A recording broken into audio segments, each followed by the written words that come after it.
পৰ্যটকৰ বাবে মুকলি হ'ল কাজিৰঙা ৰাষ্ট্ৰীয় উদ্যানৰ প্ৰৱেশদ্বাৰ। পৰ্যটন বৰ্ষৰ প্ৰথমটো দৰ্শনীতে উদ্যানৰ ভিতৰ ভাগত প্ৰকাণ্ড ঢেকীয়াপতীয়াৰ বিচৰণ প্ৰত্যক্ষ কৰাৰ সৌভাগ্য হ'ল এগৰাকী পৰ্যটকৰ। যোৰহাটৰ ফটোগ্ৰাফাৰ অশ্বিনী বৰকটকীৰ কেমেৰাত বন্দী বাঘৰ বিচৰণৰ মনোৰম দৃশ্য। টুৰিষ্ট গাইড কাকু শইকীয়াৰ তত্বাৱধানত উদ্যান পৰিদৰ্শনৰ বাবে গৈছিল পৰ্যটকগৰাকী। মাত্ৰ 100 মিটাৰ দূৰত্বৰ পৰা বাঘৰ বিচৰণ প্ৰত্যক্ষ কৰা ৰোমাঞ্চকৰ অভিজ্ঞতা প্ৰতিদিন টাইমৰ কেমেৰাৰ সন্মুখত বৰ্ণনা কৰিলে বিশিষ্ট ফটোগ্ৰাফাৰ অশ্বিনী বৰকটকীয়ে।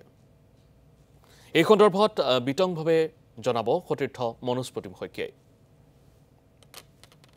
দেশী বিদেশী পৰ্যটকৰ বাবে মুকলি হ'ল বিশ্ব ঐতিহ্য ক্ষেত্ৰ কাজিৰঙা ৰাষ্ট্ৰীয় উদ্যান আৰু প্ৰতিজন পৰ্যটকে কাজিৰঙালৈ আহি কাজিৰঙাৰ প্ৰাকৃতিক সৌন্দৰ্য উপভোগ কৰিছে। তাৰ সমান্তৰালকৈ যদি চোৱা যায়, আমি এটা বিশেষ পৰ্যটকৰ দল দেখুৱাইছোঁ। আচলতে তেওঁলোক হ'ল যোৰহাটৰ আৰু এখেতসকলে আচলতে সৌভাগ্যৱান পৰ্যটক হিচাপে বিবেচিত হৈছে, কিয়নো তেওঁলোকে প্ৰথমটো দৰ্শনীতে কাজিৰঙাৰ অন্তৰ্ভাগত প্ৰথমটো দৰ্শনীতে তেওঁলোকে ঢেকীয়াপতীয়া বাঘ দেখাৰ সৌভাগ্য লাভ কৰিছে। প্ৰথমতে মই আপোনাৰ ওচৰলৈ আহিছোঁ, কি অভিজ্ঞতা, কি ক'ব বিচাৰিব? হয়, মই অশ্বিনী বৰকটকী যোৰহাটৰ পৰা আহিছোঁ, কেনন ইণ্ডিয়াৰ মেণ্টৰ।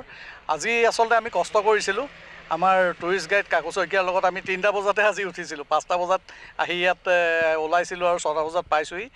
আমাৰ সৌভাগ্য যে ওচৰৰ পৰা প্ৰায় বুলি ক'ম, প্ৰায় 100 মিটাৰমান। আৰু আজি প্ৰথম দিনাখনেই আমাৰ এটা প্ৰকাণ্ড বোধহয় ফিমেল ঢেকীয়াপতীয়া আমাৰ চাইটিং হৈছে প্ৰায় 15 ছেকেণ্ডৰ কাৰণে। আৰু আমি অভিভূত। অনাগত দিনত কাজিৰঙাই দেশী বিদেশী পৰ্যটকসকলক ডেফিনেটলি আকৰ্ষণ কৰিব, আমি তাৰে আশা কৰোঁ। প্ৰথমটো দৰ্শনীতে আপোনালোকে বাঘ পাইছে?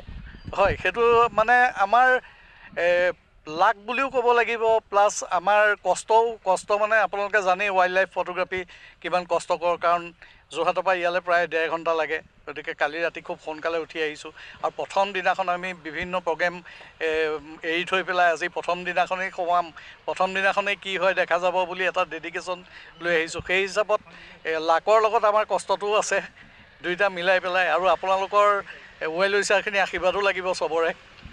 যিহেতু কাকু শইকীয়াৰ লগত গৈছিলে আপুনি অন্তৰ্ভাগলৈ, কেনেকুৱা অনুভৱ আপোনাৰ? প্ৰথমটো দৰ্শনীতে বাঘ লাভ কৰিছে, সমান্তৰালকৈ কি জন্তু লাভ কৰিলে? আচলতে কাকু মোৰ নিজৰ ভাই নিচিনা।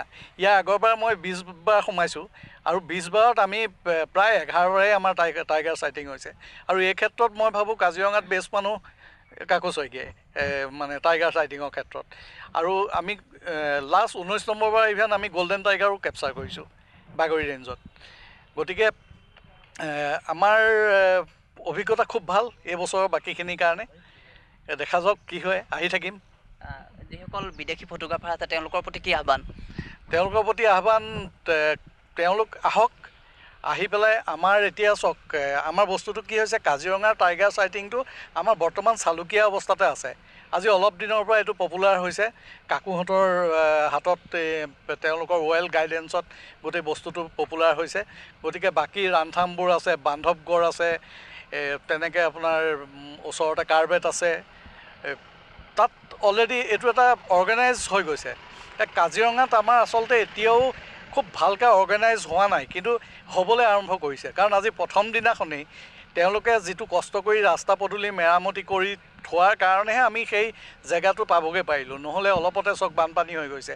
এই বানপানীত বিধ্বস্ত অৱস্থা তাৰ পৰা কাজিৰঙা নেশ্যনেল পাৰ্ক অথৰিটিয়ে তেওঁলোকে কিমান কষ্ট কৰি ৰাস্তাবোৰ বনাইছে আমি ভিতৰত দেখি আহিছোঁ যে তেওঁলোকে যথেষ্ট কষ্ট কৰিছে।